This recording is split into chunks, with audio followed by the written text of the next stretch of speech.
Everyone, welcome to अड्डा school. आप सभी लोगों का अड्डा स्कूल में बहुत बहुत बहुत सारा स्वागत है। और जैसा कि आप लोग थंबनेल पर देख रहे होंगे, आज दो टॉपिक हम लोग कवर करने वाले हैं। The first one is report writing and the another one is article writing. इन दोनों को ही हम यहाँ पर कवर करेंगे। ये आपके अर्लियर फॉर्मर जो पेपर में आते थे तो लॉन्ग राइटिंग टास्क में आते थे, लेकिन अगर अभी हम बात करें इनकी तो ये आपके 5 मार्क्स के ही आ रहे हैं। बल्कि आपके जितने भी राइटिंग सेक्शन का पार्ट है वो सब 5 मार्क्स का आने वाला है, राइट। रिपोर्ट राइटिंग और आपकी आर्टिकल राइटिंग में आपको चॉइस मिलेगी। बच्चों के साथ क्या होता है, वो कोई एक पढ़ करके जाते हैं, but please be sure about this कि आप कोई एक पढ़ के मत जाओ, क्योंकि आपको इश्यू हो सकता है। माइट भी आपको जो रिपोर्ट राइटिंग का जो कंटेंट है, जो टॉपिक दिया गया है, वो आपको आसान लगे और आर्टिकल राइटिंग का टफ लगे, या आर्टिकल राइटिंग का आसान लगे, रिपोर्ट राइटिंग का टफ लगे। तो आप दोनों का फॉर्मेट समझ लेना। अगर दोनों का फॉर्मेट आप समझ लोगे तो जो भी आपको ईजी लगता है, जिसके बारे में भी आपको ज्यादा पता है, आप उस पॉइंट को अच्छे से लिख सकते हो, कवर कर सकते हो। Writing section is quite easy, but it is all about practice and jotting down your ideas in a very perfect note. एक सिंक्रोनाइजेशन बनाना बहुत ज्यादा जरूरी होता है, राइट। तो आज के इस वीडियो में मैं आप लोगों को पढ़ाने वाली हूँ रिपोर्ट राइटिंग और आर्टिकल राइटिंग दोनों। साथ ही साथ में मैं यहाँ पर मार्किंग स्कीम की भी ही बात करूंगी आपके एग्जाम्स में जो आने वाली है, और हम लोग उसको परफेक्ट नोट पर पढ़ेंगे। So let's begin with this and let's see कि आपके एग्जाम्स में रिपोर्ट राइटिंग और आर्टिकल राइटिंग से रिलेटेड कैसे क्वेश्चन आएंगे। हम लोग एक एक क्वेश्चन को भी प्रैक्टिस करेंगे ताकि आपके एग्जाम में क्वेश्चन आए तो आप उसे गलत मत करो, राइट। और आपको सबसे पहले मैं बताऊंगी रिपोर्ट राइटिंग क्या होती है, फिर उसका फॉर्मेट क्या है, उसकी मार्किंग स्कीम क्या रहने वाली है, और फिर क्वेश्चन इस तरीके से हम लोग करने वाले हैं। तो चाहे रिपोर्ट राइटिंग हो चाहे आर्टिकल राइटिंग हो, दोनों को ही हम यहाँ पर कवर करेंगे। So let us begin. Now, so we'll be starting up with report writing. सबसे पहले हम बात करते हैं रिपोर्ट राइटिंग होती क्या है। So a report is a brief account of an event that has already taken place. So generally जो रिपोर्ट राइटिंग होती है, रिपोर्ट राइटिंग क्या होती है, मैं कुछ हुआ और मैंने उसके बारे में लिख दिया। अब इधर I will write it in magazine और I will write it in newspaper, है ना। So मैंने रिपोर्ट दे दी कि ऐसा हुआ है ना। कोई भी इवेंट कहीं पर हुआ है, कहीं पर स्ट्राइक हो गई है ना, या कहीं पर किसी का मर्डर हो गया, या किसी कोई किडनैपिंग हो गई, एंड सो ऑन, बहुत कुछ हो सकता है, राइट। तो उसके बारे में आपको डिस्क्रिप्शन देना होता है। अब हुआ तो बहुत कुछ होगा, लेकिन जो मेन पॉइंटर्स होते हैं वो आपको हाईलाइट करने होते हैं, इसलिए लिखा हुआ है the report helps in recording the event of importance that occur in a day to day life. जो हमारी रोजमर्रा की जिंदगी में जो चीजें हो रही हैं और जो बहुत मैटर करती हैं, उसमें किस तरह का कोई चेंज आया या किसी तरह का कोई हादसा हुआ, कोई इवेंट हुआ, उसको आपको यहाँ पर मेंशन करना होता है। It attempts to present the first-hand information of an incident or event. तो यहाँ पर हम कोई भी जो भी चीज हुई होती है उसकी फर्स्ट हैंड इन्फॉर्मेशन दे रहे होते हैं कि ये हुआ, फिर ये हुआ, like this, right. Now a report of an event present a record of that event took place. तो जो भी हुआ है उसमें क्या हुआ, कब हुआ, कैसे हुआ, कहाँ हुआ, है ना। तो वो सब चीजों को आपको मेंशन करना पड़ता है। एज इट इज जो हुआ है वो आप मेंशन करोगे और इंपॉर्टेंट पॉइंट्स के साथ। Now a report of an event includes one ideas, opinion and impression about the event. तो हो सकता है कि जो भी चीज हुई उसको लेकर के आपके ओपिनियन अलग हो, किसी दूसरे के ओपिनियन अलग हो। आपको एक चीज याद रखनी है, क्वेश्चन से स्टिक रहना है। क्वेश्चन में जो पॉइंटर्स दिए गए हैं आपको, उनको आप जरूर से जरूर लोगे लिखने के लिए आपकी रिपोर्ट राइटिंग। साथ ही साथ में आप उसमें थोड़े से अपने थॉट्स, अपने आइडियाज भी मर्ज करोगे, इंक्लूड करोगे, राइट ना। आपको यहाँ पर मार्क्स किस किस चीज के लिए मिलते हैं, आइए उस पर चर्चा कर लेते हैं। सो मार्किंग स्कीम आपको इन चीजों पर दी जाएगी। आपका टाइटल लिखा होना चाहिए, एक अच्छा सा, प्यारा सा, कैची सा टाइटल दोगे जिसमें इज द मार्क लिखने की जरूरत नहीं है। It should be in phrase. जितना छोटा होगा, जितने कम शब्दों में होगा, उतना ही प्यारा वो लगेगा। फिर उसके बाद कौन रिपोर्टर इसको लिख रहा है उसको भी आपको मेंशन करना होता है, but I will tell you. फिर उसके बाद आपका आता है कंटेंट, जो कि आपका कम से कम 3 पार्ट्स में होता है, और उसमें भी आपके एक्सप्रेशंस जो होते हैं वो बहुत मैटर करते हैं, राइट। सो 1 मार्क आपका कहीं ना कहीं फॉर्मेट से रिलेटेड होता है, 2 मार्क्स आपके एक्सप्रेशन से रिलेटेड होते हैं, the connection of the ideas, the fluency of the ideas and the spelling errors and the grammatical errors, right। और थर्ड पॉइंट जो होता है, जो कि बहुत ज्यादा इंपॉर्टेंट होता है, वो है 2 मार्क आपके कंटेंट का, आपने उसके अंदर क्या क्या मेंशन किया हुआ है। सो इस तरीके से आपकी मार्किंग स्कीम का डिवीजन किया जाता है, fine. Now let's move ahead and look for this. Report writing is of 2 types, one is for magazine and one is for newspaper. आपको दे दिया जाएगा कि आपको मैगजीन के लिए लिखना है कि न्यूज़पेपर के लिए लिखना है, fine. Now whenever you'll write your magazine report, आपको एक हेडिंग डालनी होती है। न्यूज़पेपर में क्या होता है, एक हेडलाइन आती है, स्कूल में लगी आग, ऐसे करके, है ना। तो इस तरीके से आपको हेडलाइन डालनी होती है, लेकिन यहां पर प्रॉपर आपको एक टाइटल देना होता है। मैगजीन रिपोर्ट में एक प्रॉपर हेडिंग देनी होती है। इसके नीचे आप बायलाइन जरूर लिखते हो। अगर आपको मेंशन नहीं करी गई हो रिपोर्टर का नेम, तो आप उसको यहां पर एज फेक भी डाल सकते हो, मैगजीन में आपको डेजिग्नेशन लिखने की जरूरत नहीं है, लेकिन अगर आपका न्यूज़पेपर आ जाए तो डेजिग्नेशन लिख दोगे तो it will suitable. Okay, now आपका कंटेंट पार्ट आप लिखोगे जो आपके 3 पार्ट्स में डिवाइडेड होगा। ओपनिंग पैराग्राफ मैगजीन के लिए, account of the event, opening paragraph में आप पूरा एक्सप्लेन करोगे स्टार्टिंग में क्या है इवेंट, है ना, थोड़ी बहुत इन्फॉर्मेशन उसके बारे में, फिर पूरा क्या क्या कब कहाँ कैसे क्यों हुआ वो सब एक्सप्लेन करोगे, और लास्ट में अपने कंक्लूजन दे दोगे, उसको एंड कर दोगे उस टॉपिक को। मैं दिखा दूंगी अभी कैसे। बट जब आप न्यूज़पेपर में आओगे तो आप हेडलाइन लिखते हो, फिर बायलाइन लिखते हो, फिर उसकी बायलाइन में आप अपना जो भी रिपोर्टर का नेम होता है वो, और साथ ही साथ में उसकी डेजिग्नेशन भी लिखते हो।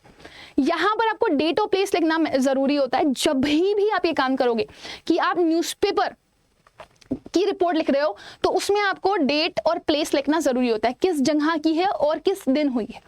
और फिर वही आपके 3 पैराग्राफ्स आ जाएंगे, opening paragraph, account of the event जो भी आपने देखा वहां पर, और फिर उसके बाद कंक्लूजन। ये सारी चीजें आपको मेंशन करनी होती है, राइट। सो ये इस तरीके से आपका पूरा का पूरा फॉर्मेट रहता है जिस पे आपको वर्क करना होता है।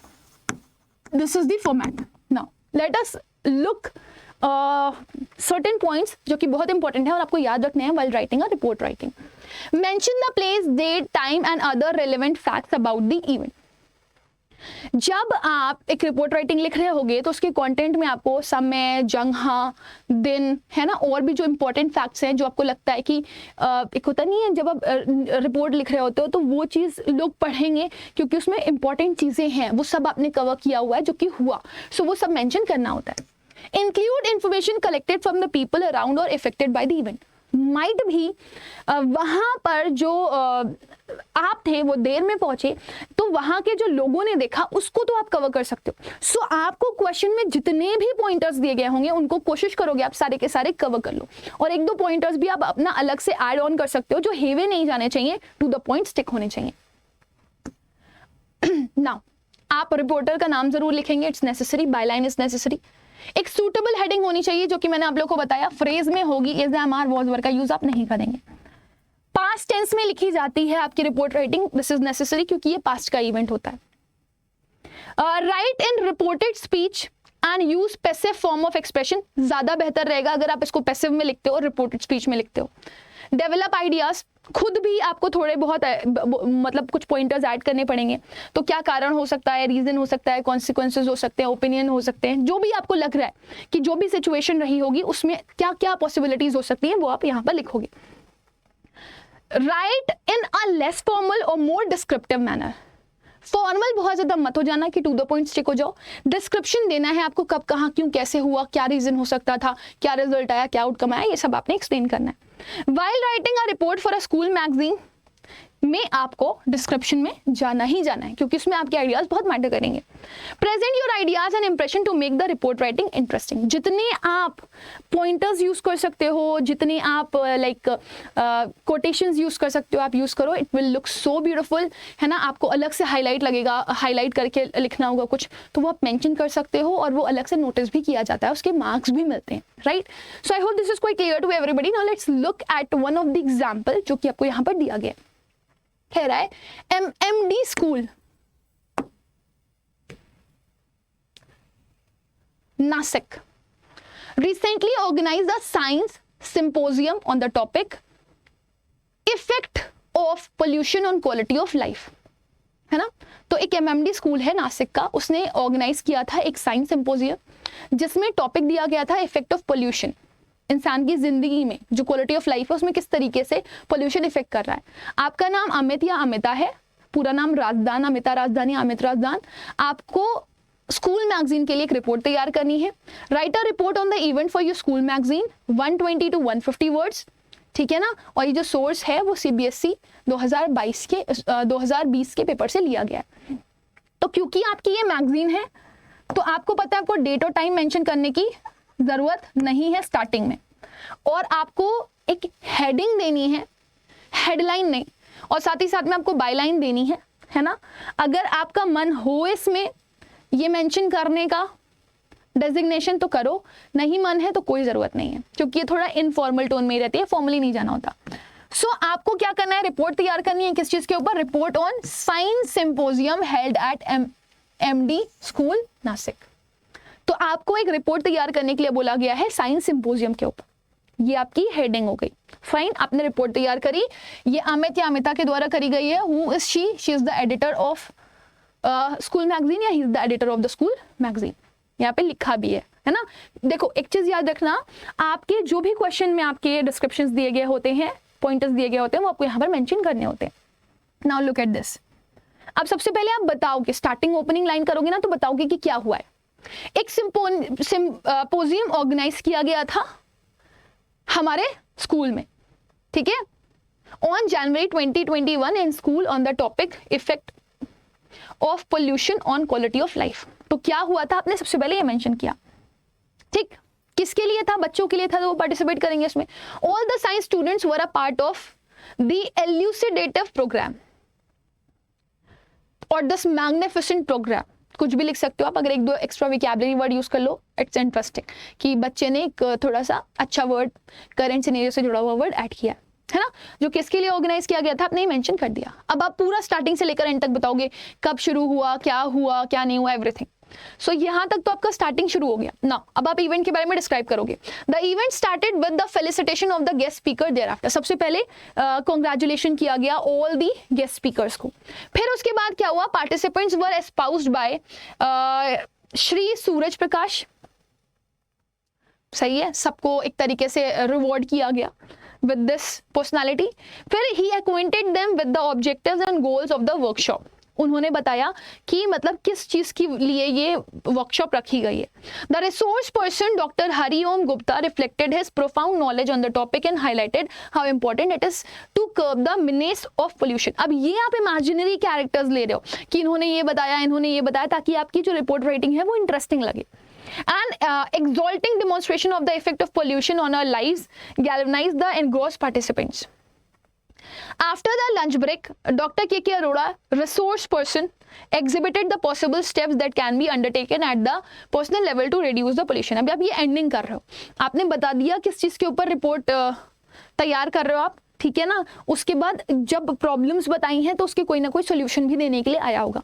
तो लास्ट में एंड में क्या हुआ, तो एंड में एक आदमी आया, उन्होंने इसके ऊपर सोल्यूशन भी दिया। It was followed by another session on the basic concept behind pollution reduction was triggered by young. Fine, I hope this is quite clear to everybody.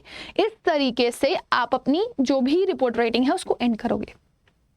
Fine, now ये तो हो गई आपकी किसके लिए, ये हो गई आपकी रिपोर्ट राइटिंग मैगजीन के लिए। अब हम आते हैं हमारे न्यूज़पेपर के लिए। कह रहा है as you were travelling by train you happen to witness an accident at an unmanned level crossing. As the reporter of the newspaper, write a report on the accident, including details of the number of people injured and the extent of damage caused. So यहाँ पर आप क्या बता रहे हो कि आप एक ट्रेन में ट्रेवल कर रहे थे, आप एक रिपोर्टर हो न्यूज़पेपर के, आपने देखा कि एक एक्सीडेंट हो गया है और उस एक्सीडेंट के बारे में आपको एक रिपोर्ट तैयार करनी है कि कितना डैमेज हुआ और कितने लोगों का नुकसान हुआ, है ना। तो अगेन आपने सबसे पहले क्या किया, एक हेडिंग दिया, है ना। और यहाँ पर हेडिंग नहीं, हेडलाइन होती है ना। और हेडलाइन मतलब एक तड़कती भड़कती स्पाइस से भरी हुई हेडलाइन जो कैची हो बहुत ज्यादा। तो आपने क्या हेडलाइन दी, 56 injured train tractor trolley collision, या फिर आपने क्या बोल दिया, 2 डाइड इन अ कोलिजन या इन एन एक्सीडेंट, ऐसे करके आपने हेडिंग डाल दी। बाय संजीव कुमार। अब यहां पर रिपोर्टर का नाम मेंशन नहीं था, आप फेक नेम ले सकते हो। ये आपका न्यूज़पेपर में जरूरी है कि आप डेजिग्नेशन मेंशन करो। सो टाइम्स, न्यूज, न्यूयॉर्क। अब देखिए यहां पर आपने प्लेस लिखा हुआ है उत्तर प्रदेश, 28 मार्च 20XX। This can be fake, है ना। कोई भी जगह आप ले सकते हो अगर मेंशन नहीं है तो। जो मेंशन है क्वेश्चन में वो लिखना, अगर नहीं मेंशन है तो आप अपने हिसाब से लिख सकते हो। अब यहां पे तड़कता भड़कता स्टार्टिंग देने के लिए मैंने बोल दिया one more accident, an accident where 2 people were died, right? So one more accident at an unmanned level crossing. The railways were to be blamed as they did not have people posted at such crossing to prevent such accident. तो आपने starting में ही बता दिया, एक और accident हो गया और रीजन बता दिया। तो आपने मेंशन कर दिया कि क्या हुआ, है ना। स्टार्टिंग आपने मेंशन कर दी। अब इसमें आप ये भी बोल सकते हो जो बहुत ही घातक था। अगर आपको ये नहीं बोलना है कि ये किसकी वजह से हुआ तो आप ये बोल देना कि वो बहुत ही घातक था, इतने लोग मर गए। तो आपको एक स्टार्टिंग करनी है जो बहुत ही स्पाइसी हो ना। अब आप थोड़ा सा एक्सप्लेन करोगे। द करस्पॉन्डेंट जिसका एक्सीडेंट हुआ है वो ट्रेवल कर रहा था, कहां से कहां? Travelling to Kanpur by Lucknow Shatabdi when it hit a tractor trolley at an unmanned level crossing after Khurja station. तो आपने यहाँ पर कुछ थोड़ा बहुत इमेजिनरी बनाया कि यहाँ से यहाँ, अब उत्तर प्रदेश की आपने न्यूज़ ली है तो लखनऊ कानपुर बहुत ही फेमस है, इलाहाबाद ले लो और भी बहुत सारे, प्रयागराज ले लो, राइट, बहुत कोई भी आप ऐसा ले सकते हो जो थोड़ा सा रिलेवेंट बन रहा। ऐसे ऐसे हुआ, किस तरीके से हुआ, कहाँ से शुरुआत हुई, कहाँ पे जाकर के वो हिट हुआ, आपने मेंशन कर दिया।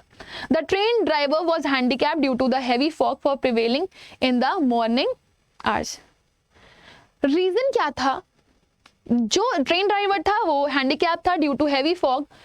हैंडीकैप इन द सेंस वो बहुत ज़्यादा श्योर नहीं था, उसे दिखाई नहीं दे रहा था सामने वाला चीज़ें, है ना। तो मॉर्निंग का टाइम था, कोहरा ज़्यादा था, इस वजह से उसे दिखाई नहीं दिया, उसे पता ही नहीं चला कि कोई सामने है। The train stopped and relief measures were undertaken by the passenger. अब जैसे ही हुआ ये कोलिजन वैसे ही ट्रेन रुक गई और जितने भी पैसेंजर्स थे उनके लिए जो भी प्रिकॉशंस लिए जा सकते थे वो लिए गए। Apparently, the trolley was full of marriage party returning to their village after solemnizing the marriage. तो अब वो कहाँ से आ रही थी ट्रॉली, वो भी आपने पूरी तरीके से एक्सप्लेन कर दिया। कुछ कितने लोग इंजर्ड हुए हैं, कितने लोग डाइड हुए हैं, वो सब मेंशन करना है। 14 passenger of the trolley were seriously injured and were shifted to Khurja civil hospital by ambulance. The tractor and the trolley, अब देखो डैमेज आपसे पूछा गया था, कौन डैमेज हुआ, किसको नुकसान हुआ, वो मेंशन कर दो। तो मैंने यहाँ पे लोगों का भी नुकसान दिखाया है और ट्रॉली का भी नुकसान दिखाया है। The tractor and trolley were smashed beyond repair. The local administration has announced suitable compensation. अब ये सॉल्यूशन है, जो हुआ हादसा उसके लिए क्या बेटरमेंट किया गया, सो इनके ऊपर वर्क किया जा रहा है। वो आपने लास्ट मेंशन कर दिया, लोकल एडमिनिस्ट्रेशन ने अनाउंस किया है कि वो उनको कंपनसेशन देगी जो भी इंजर हुआ है। और train resumed it's journey after 3 hours. जो ट्रेन है वो दोबारा कब चलेगी? 3 घंटे बाद। सो इस तरीके से आपने इसकी एंडिंग कर दी। सो एक स्टार्टिंग पार्ट, एक बीच का पार्ट जिसमें आप पूरा एक्सप्लेनेशन करोगे स्टार्टिंग से लेकर एंड तक, और फिर लास्ट में एक सोल्यूशन सा दिखाने की कोशिश करोगे। इसमें 1-2 कैची लाइन्स अगर ऐड कर दो तो बहुत ही अच्छा है। सो आई होप यहाँ तक आप ही लोगों को ये क्लियर हो गया होगा, यहाँ तक किसी को कोई डाउट नहीं होगा। फाइन, अब हम आगे बढ़ेंगे और हमारे आर्टिकल राइटिंग की तरफ बढ़ेंगे। रिपोर्ट राइटिंग की तरह आर्टिकल राइटिंग भी एक लॉन्ग राइटिंग टास्क माना जाता है, but as I told you आपके एग्जाम्स में सिर्फ 5 मार्क्स की आनी है। सो आपको टू द पॉइंट ही इस पे वर्क करना है। So let's talk about what is article writing, what is the marking scheme, and how you people will do, and we'll see the question also. Fine. Now, सबसे पहले हम बात करते हैं what is an article. An article is an expression of one's thought on an issue or a subject, logically and coherently written in meaningful paragraph. तो article क्या है? Newspaper में आर्टिकल्स पढ़े ना आपने, तो कुछ हुआ जैसे बजट आया होगा ना, तो बजट के ऊपर लोग अपना ओपिनियन देंगे, अच्छा है, बुरा है, किसके लिए अच्छा है, किसके लिए बुरा है। सो ये राइटर का ओपिनियन होता है किसी भी पर्टिकुलर मुद्दे पर। जैसे इंडिया की पॉपुलेशन चाइना को सरपास कर दी है, अब इसमें ओपिनियन दे सकता है कोई। फिर उसके बाद मतलब कुछ भी चल रहा है ना, कुछ भी चीज़ें हो रही है ना आपके जो वर्ल्ड है, कोई मर गया है ना, जैसे जापान के प्राइम मिनिस्टर, जो फॉर्मर प्राइम मिनिस्टर थे, उनको गोली मार दी गई, उस पर ओपिनियन देना। तो you have to write it. कोई भी टॉपिक आपको रैंडम दे दिया जाएगा, उस पर आपको पूरी एक अपनी थॉट लिखनी होगी जो कि लॉजिकल होनी चाहिए और बहुत ही अच्छे से, है ना, सिंक्रोनाइज वे में लिखी होनी चाहिए। मार्क्स आपको किसके लिए मिलेंगे? फॉर्मेट के लिए, कंटेंट के लिए और एक्सप्रेशन के लिए। 1 mark for format, 2 mark for content and 2 mark for expression. Expression में 2 चीजें आती हैं, सिंक्रोनाइजेशन ऑफ आइडियाज, जिन्हें आप फ्लुएंसी भी बोलते हो, फ्लुएंसी आपकी रहनी चाहिए आर्टिकल में। और फिर दूसरा मार्क्स आपको जो मिलता है वो ग्रामेटिकल और स्पेलिंग एरर्स के लिए मिलता है। तो टाइटल प्लस राइटर नेम से आपका फॉर्मेट बनता है, ठीक है। कंटेंट आपको लॉजिकल, ऑर्गेनाइजेशन एंड रिलेवेंस बनाना ही पड़ेगा, और आपका एक्सप्रेशन में एक्यूरेसी होनी चाहिए और फ्लुएंसी होनी चाहिए। ये अगर बनता है तो आपको पूरे के पूरे 5 मार्क्स यहाँ पर मिल जाएंगे। चलो Now, what are the point that you people need to remember? एक ऐसा टाइटल आप इसको दोगे जो अटेंशन सीख कर ले। शिंजो आबे डाइड और किल्ड, है ना, या शिंजो आबे इज नो मोर, इस तरीके से आपने दे दिया। बजट इज अनाउंस्ड और बजट्स शोज मेजर चेंजेस, इस तरीके से आपने कैची टाइटल दे दिया। फाइन, ठीक है। Now begin with the striking opening sentence which addresses the readers and gets them interested in the topic. तो जैसे मैंने शिंजो आबे के बारे में बोला, the former prime minister of Japan who did a lot and had a wealthy relation with India was killed last night and so on, इस तरीके से। Fine. Now present a strong argument for your ideas, supporting it with evidence or elaboration. आपकी जो article writing होनी चाहिए उसमें आपके जो पॉइंटर्स होने चाहिए वो इतने स्ट्रांग होने चाहिए कि उसको कोई ऐसे ना सोचे कि ये फेक है ना। linking devices just like however therefore although even though in order to make the composition appear a whole, इससे कनेक्टिविटी आपको बतानी है। रिलेटिव प्रोनाउन भी यूज कर सकते हो, कंजंक्शंस भी यूज कर सकते हो। Introduce a new point at the beginning of each paragraph. आप 3 या 4 पैराग्राफ में इसको कंप्लीट करोगे और कोशिश करना हर एक पैराग्राफ में आप नया पॉइंट लिखो। सब जगह पे रेपिटेशन दिख रहा होता है ना तो इट लुक बैड और ऑकवर्ड, तो आपको रेपिटेशन ऑफ आइडियाज का इस्तेमाल करना है। अपने खुद के आइडियाज अगर आप डेवलप करेंगे तो इससे आपकी थॉट प्रोसेसिंग पता चलेगी और आप कितने क्यूरियस और कीन रहते हो चीज़ों को लेकर के वो पता चलेगा। So develop your ideas as much as you can to make them interesting and substantial. Now conclude with the strongest point. आपको कंक्लूजन बहुत ही शानदार करना है, ये था matter. Fine. Use passive voice, humour, emotive language, rhetorical questions to provide a specific effect. अपनी जो राइटिंग है उसको इतना इंटरेस्टिंग बना दो कि लोगों को लगे कि आप उनसे सवाल भी पूछ रहे हो, उनको सजेशन भी दे रहे हो, उनको एक्सप्लेन भी कर रहे हो, फन भी मिल रहा है, इंटरेस्टिंग भी है, सब कुछ, एवरीथिंग। सो आपको एक मतलब बेसिकली एक अच्छा राइटर जिस तरह से आर्टिकल राइटिंग करता है वैसे ही आपको करनी है। Okay, so let's look on this. Advertisement have become a business. अब यहाँ पर आपको टॉपिक दिया गया है कि आजकल की दुनिया में एडवर्टीजमेंट एक बिजनेस बन चुका है। They are promoted by celebrities drawn from various field like film, sports etcetera. अब आपको पता है अलग अलग चीज़ों का जो एडवर्टीजमेंट करते हैं वो बड़े बड़े सेलिब्रिटीज करते हैं, क्योंकि बड़े बड़े चेहरे होंगे तो लोग उससे ज़्यादा खरीदेंगे कि अरे ऐश्वर्या राय यूज़ कर रही हैं, अरे अमिताभ बच्चन यूज़ कर रहे हैं, like this. Leaving the influence on people, on all people, specially the young. मतलब ऐसा होता नहीं है फेयर लवली का ऐड कौन कर रही है, ऐश्वर्या राय कर रही है, एंड फेयर लवली जब ऐश्वर्या राय यूज कर रही है तो व्हाई नॉट वी, है ना। Now write an article in 150 to 200 words on the impact of advertisement on the younger generation. So आपको 150 से 200 वर्ड्स का यहाँ पर मैंने दिया हुआ है, लेकिन आपके एग्जाम में इतने ज़्यादा वर्ड्स का नहीं आएगा, तो आपको क्या करना है, आपको लिमिटेड वर्ड लिमिट लेनी है और उस पर ही आपको वर्क करना है। सो जो मैंने आपको पॉइंटर्स बताए हैं, आपको सबसे बड़ी चीज़ ये याद रखनी है कि आपको उन पॉइंटर्स पे वर्क ज़रूर से ज़रूर करना है। And once you people are able to work on those points जो मैंने आप लोगों को बताए, देखो सबसे बड़ी चीज़ होती है ना, practice makes a man perfect. तो आपको मैक्सिमम टू मैक्सिमम टॉपिक की प्रैक्टिस करनी है। मैं एक वीडियो लेकर के आऊँगी जिसमें मैं आप लोग को मैक्सिमम टू मैक्सिमम टॉपिक दे दूंगी, सो दैट आपको किसी तरह की कोई प्रॉब्लम ना हो और आप बहुत ही ईजिली चीज़ों को कर लो, है ना। क्योंकि प्रैक्टिस अगर आप करोगे, नंबर ऑफ टॉपिक्स आपके पास होंगे, तो जब एग्जाम में आएगा तो आपके पास आइडियाज और थॉट्स की कमी नहीं होगी, क्योंकि आप उसकी यूज्ड टू। समझ में आ रही है ना मेरी बात? फाइन, क्लियर है इतना? ओके। तो आपके एग्जाम्स में ये 150 to 200 वर्ड्स नहीं बल्कि 120 to 150 वर्ड्स का रहेगा। So can I cut it 120 to 150 word का, क्योंकि अभी लॉन्ग राइटिंग टास्क पहले बोला जाता था इसको, अभी आपका ये 5 मार्क्स का ही आने वाला है। फाइन, चलो ठीक है। नाउ किस तरह का इम्पैक्ट हो रहा है यंगर जनरेशन पे, तो आपको तो यूं ही मिल गया ना, impact of advertisement on younger generation. Advertisements impacts on a youth, ऐसे भी आप टॉपिक डाल सकते हो, जितना छोटा उतना कैची उतना अच्छा। ना आप स्टार्ट करोगे, अब आप पहले बताओगे क्या है ये advertisement. The advertisement industry has a ट्रेमेंडस impact on the younger generation. आप चाहें तो यहाँ पे एडवर्टीजमेंट को एक्सप्लेन कर सकते हैं। क्या है एडवर्टीजमेंट?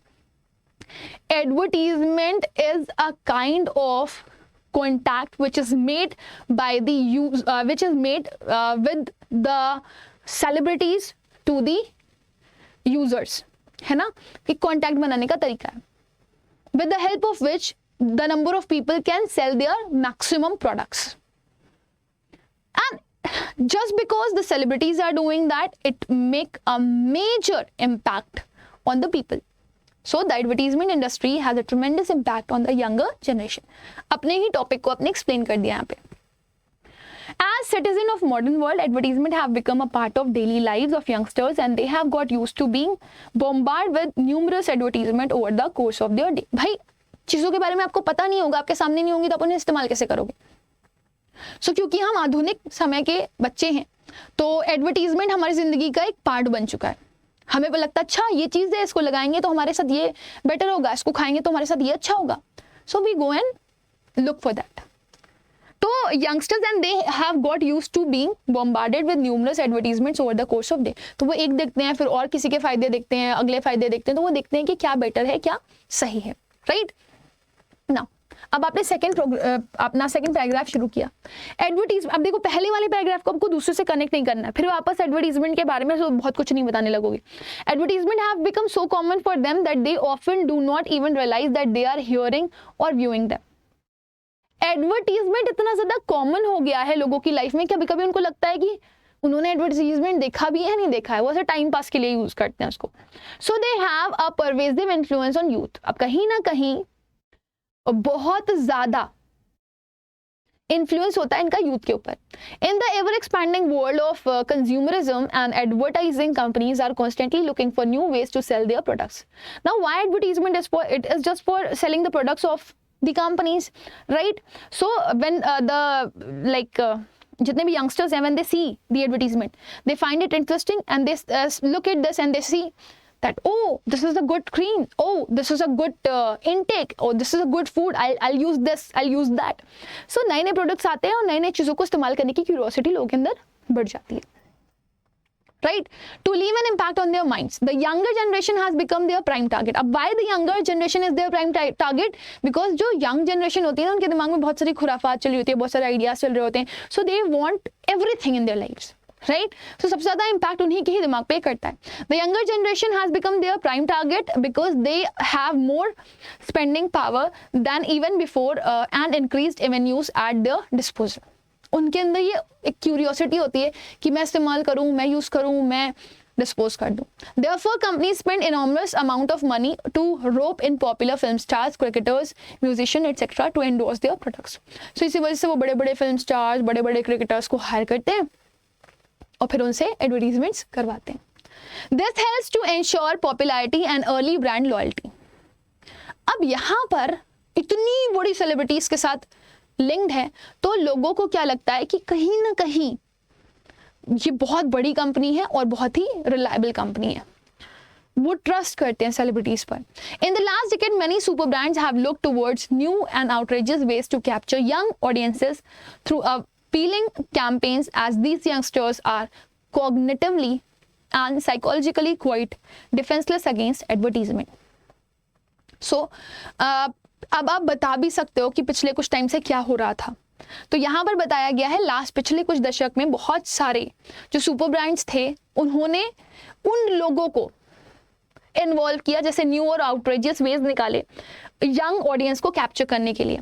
बहुत सारे कैंपेन्स किए, है ना, बहुत सारी अप्रोच करी, उनके साथ साइकोलॉजिकली एक डील करने का तरीका निकाला. Because young people are like that, ये भी कर लें, वो भी कर लें, वो भी कर लें. Fine.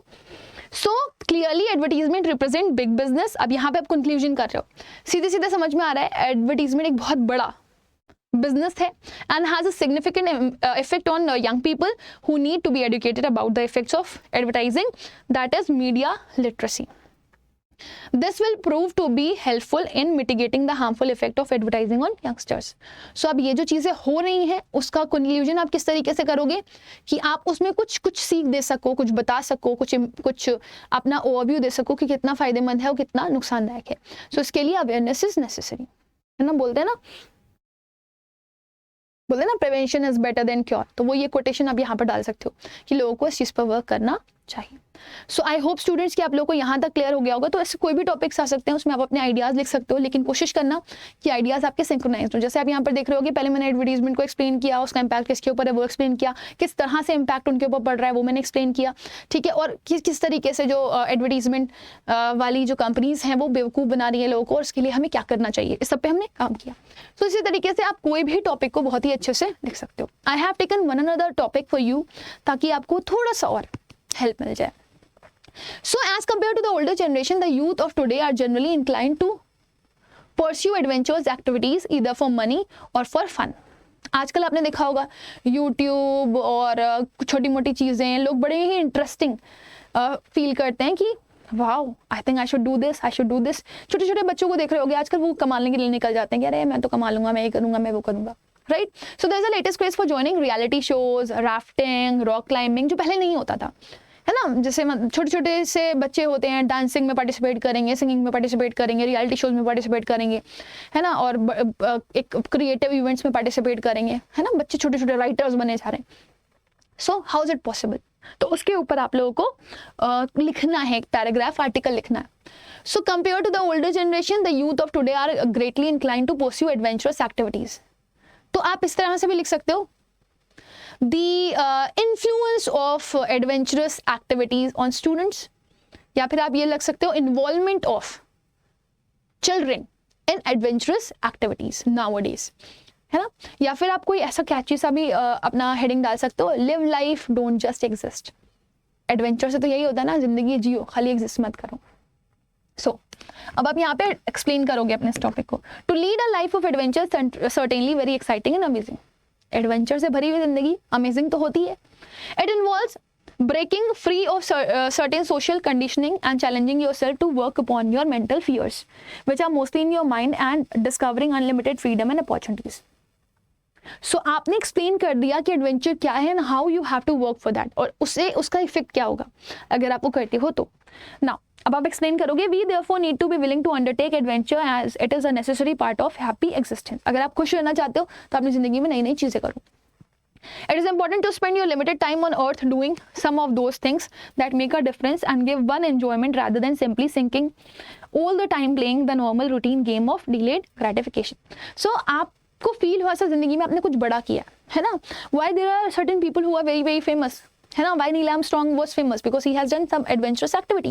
So among those people who have already done some adventurous activities, if you want to be the same, so you have to create a difference in yourself, and that difference can be only come if you work out of your limit, है ना। अगर अपनी limit के बाहर जाकर के काम करते हो तो वही चीज़ आप यहाँ पर मेंशन कर सकते हो ना।